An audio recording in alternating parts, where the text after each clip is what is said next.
शहरात सलग घडलेल्या 2 थरारक गुन्ह्यांमुळे संपूर्ण अमरावती हादरली आहे. एका घटनेत तरुणाची निर्घृण हत्या करण्यात आली, तर दुसऱ्या घटनेत युवकाच्या हाताचा पंजा मनगटापासून कापण्यात आल्याने परिसरात मोठी खळबळ उडाली आहे. मिळालेल्या माहितीनुसार बेलोकार हॉस्पिटल जवळील प्रशांतनगर गार्डन परिसरात बेलपुरा येथील रहिवासी भूषण विजय कैथवास याच्यावर 4 अज्ञात हल्लेखोरांनी धारदार शस्त्रांनी अचानक हल्ला केला. या भीषण हल्ल्यात त्याचा जागीच मृत्यू झाला. हत्येमागील नेमके कारण अद्याप स्पष्ट झालेले नाही. दुसऱ्या घटनेत राजेंद्रनगर परिसरात 4 जणांनी एका युवकावर जीवघेणा हल्ला केला. हल्लेखोरांनी युवकाच्या हाताचा पंजा मनगटापासून कापल्याची धक्कादायक माहिती समोर आली आहे.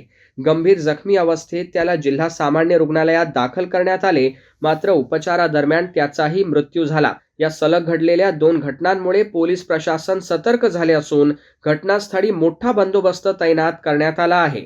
पोलिसांच्या माहितीनुसार दोन्ही प्रकरणातील आरोपींची ओळख पटली असून त्यांचा शोध घेण्यासाठी विशेष पथके रवाना करण्यात आली आहेत.